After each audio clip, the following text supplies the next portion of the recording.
New Hampshire is often known as one of the safest and quietest states in the United States. Dense forests, beautiful mountains like the White Mountains, and peaceful-looking small towns all make it seem like an ideal place to live far from the noise. But behind that calm, there is another side people rarely talk about. In some corners of New Hampshire, especially in the North Country and small towns far from economic centers, there are places slowly losing momentum. Not because of major crime or chaos, but because of something quieter: isolation, a stagnant economy, and fewer life opportunities. These are the 15 worst remote and small towns in New Hampshire.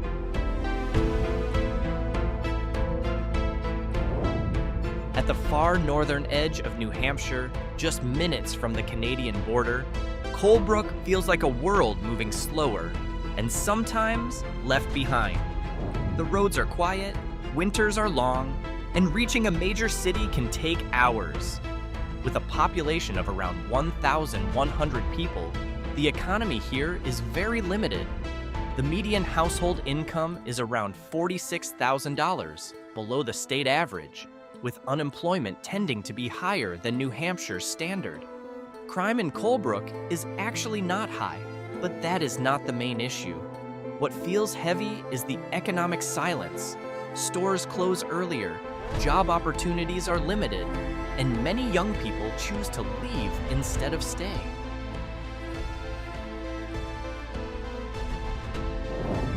If Colebrook feels isolated, Berlin is an example of a town that was once very alive, then slowly lost its pulse. Located in the North Country near the White Mountains, Berlin was once a major industrial center, especially because of the paper mill that supported the local economy for decades. But when that industry collapsed, the town was hit hard.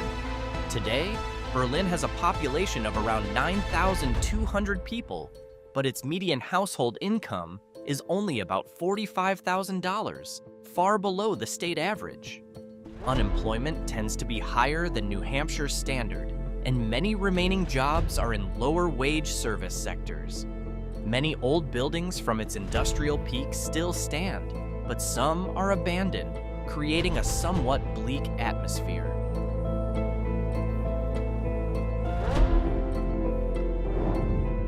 Unlike northern towns that feel lost on the map, Claremont sits in southwestern New Hampshire near the Vermont border.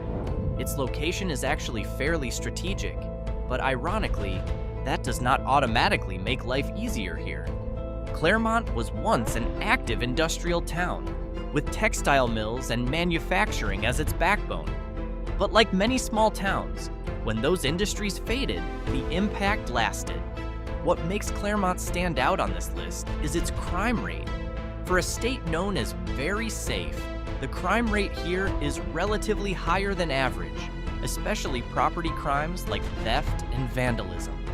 Today, the median household income is around $59,000, still below the state average, with unemployment tending to be higher than New Hampshire's standard.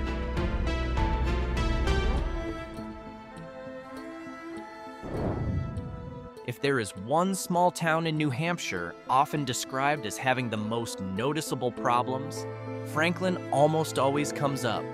Located where the Pemigewasset River and Winnipesaukee River meet, this town once grew as a textile and manufacturing center.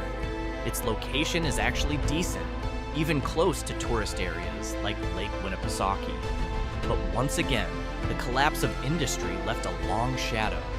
Jobs exist, but many are in low-wage sectors, and economic growth feels slow. Several parts of town show signs of stagnation. Old buildings, a downtown that is not as active as it once was, and development that lags behind other areas in the south. What makes Franklin stand out is its crime rate. For New Hampshire's very safe standard, this town is often linked to relatively higher crime, especially property crimes, and some violent incidents.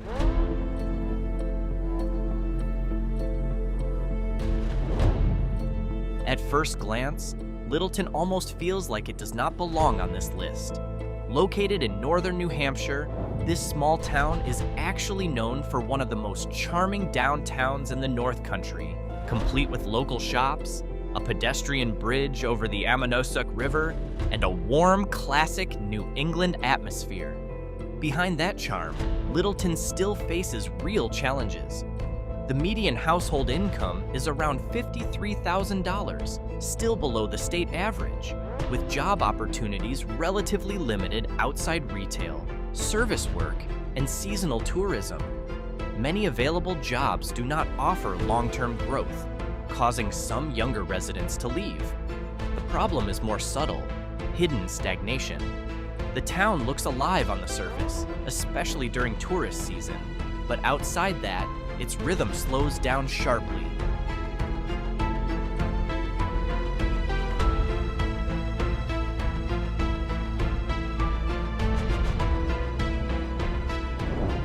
Moving deeper into New Hampshire's North Country, Whitefield feels like a town that is almost forgotten.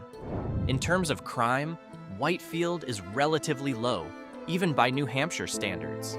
But again, this is not about safety. What stands out is isolation.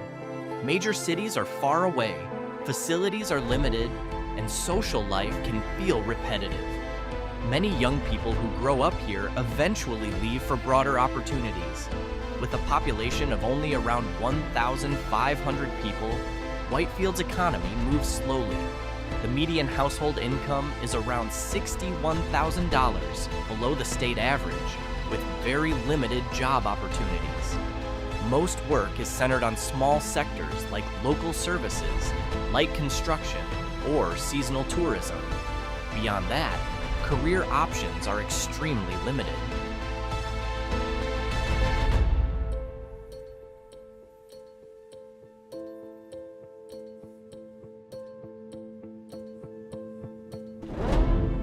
Groveton is not just a small town. It feels more like a shadow of northern New Hampshire's industrial past. Located within Northumberland, right along the Connecticut River, this place once depended almost entirely on one thing: the paper mill. When that industry collapsed in the early 2000s, Groveton fell with it and has never truly recovered. Today, its population is under 1,000 people. The poverty rate reaches 27%, far above the New Hampshire average, and unemployment tends to sit around 5 to 6%, which feels high for a usually stable state. Most remaining jobs are small retail, basic services, or work that requires leaving town.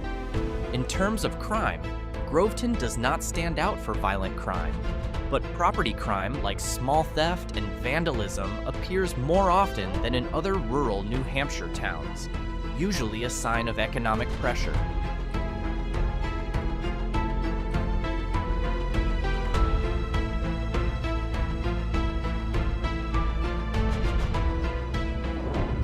In the southwestern corner of New Hampshire, near the Massachusetts border, Winchester looks like a small town, close enough to everything.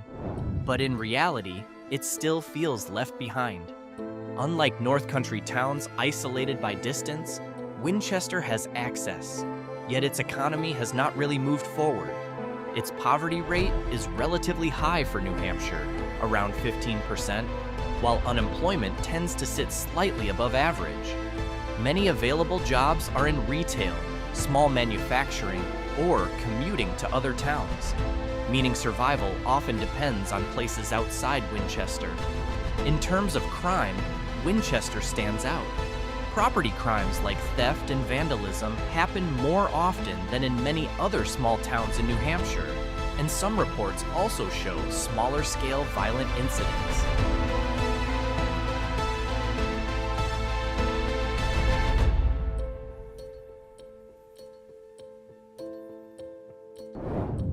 While many towns on this list feel quiet because they are remote, Farmington is a different story. With a population of around 3,700 people, its median household income is around $55,000, still below the state average. The poverty rate is around 14%, and although unemployment is not as high as in many North Country towns, job quality is the issue. Many positions are in low-wage sectors with little room to grow. Atmospherically, Farmington feels like a town stuck in the middle. It is not remote enough to be ignored, but not developed enough to truly move forward. Some residential areas look stable, while other parts of town show clear economic pressure. Interestingly, Farmington was once known as a shoe manufacturing center in the 19th century. Today, traces of that industry remain. But like many towns on this list, it no longer drives daily life.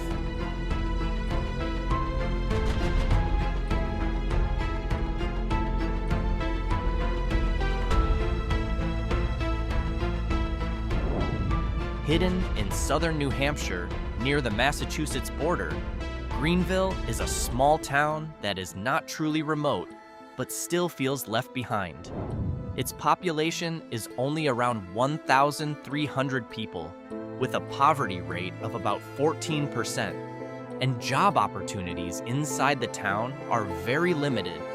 Many residents have to commute to places like Nashua for work, making Greenville feel more like a bedroom town than an independent economic center. In terms of crime, Greenville is relatively low, not really standing out even by New Hampshire standards. But again, that is not the main issue. What stands out is stagnation, few new businesses, little infrastructure growth, and a very slow rhythm of life. The town feels simple, with a short main street, a few local shops, and a very rural atmosphere. Even compared to other small towns in southern New Hampshire, Greenville feels quieter and less active.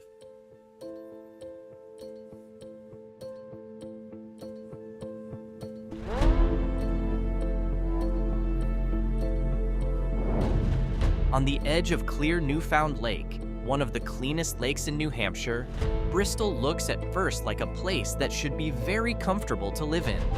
But once vacation season passes, the rhythm changes sharply.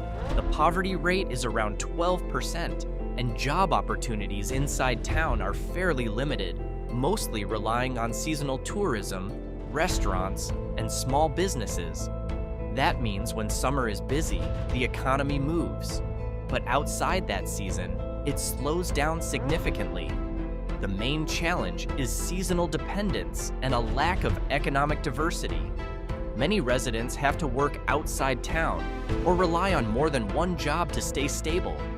Interestingly, Bristol was once a manufacturing center in the 19th century before shifting toward tourism.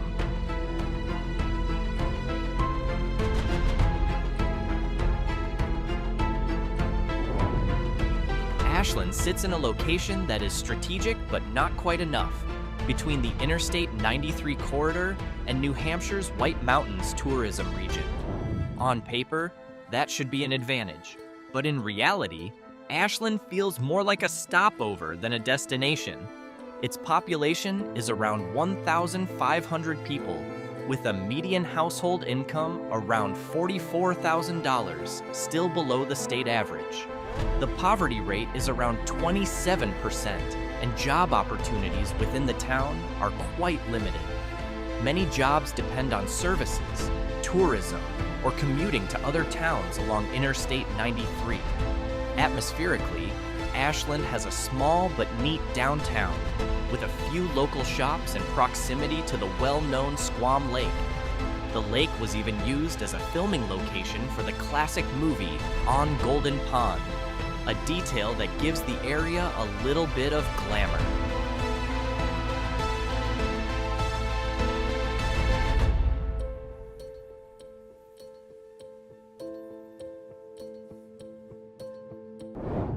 Hidden in southwestern New Hampshire, Antrim feels like a town that chose to stay small, and because of that, its opportunities are limited too.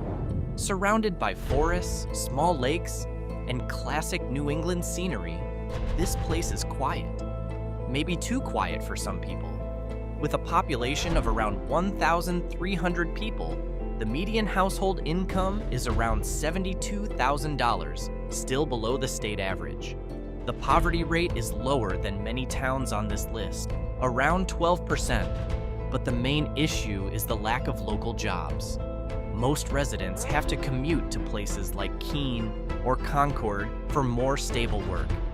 Its downtown is small and simple, with a few surviving local businesses. There is not much new development and not much major investment.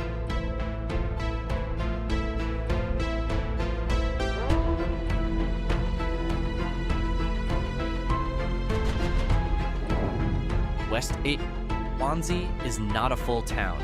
It is a small village within Swanzey in southwestern New Hampshire with a very local and simple feel. It is not far from Keene, which gives it some economic breathing room. But inside West Swanzey itself, life moves slowly and with almost no major change. Its population is small, only around 1,200 people, with a median household income around $47,000.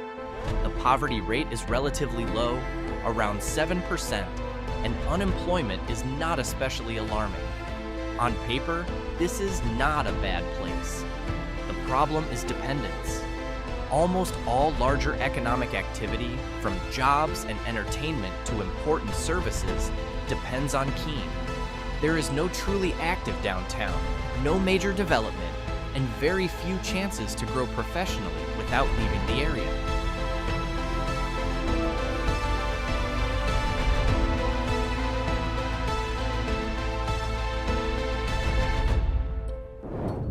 To close this list, Hillsboro feels like the most tolerable one. Located in central New Hampshire, this town has a little more life than some of the previous names, though it still carries the usual small town problems. The poverty rate is around 11%, and job opportunities are better than in more remote towns, though still limited and often dependent on commuting to places like Concord. The town feels fairly active for a small town. There is a small downtown, an active local community, and access to nature like the Contoocook River. Hillsboro also has an interesting literary and historical connection. It is the birthplace of Franklin Pierce, the 14th President of the United States. Hillsboro may not be growing fast, but it does not feel as left behind as other towns on this list. It is the kind of place that feels stable, just without much pushing it to become more than that.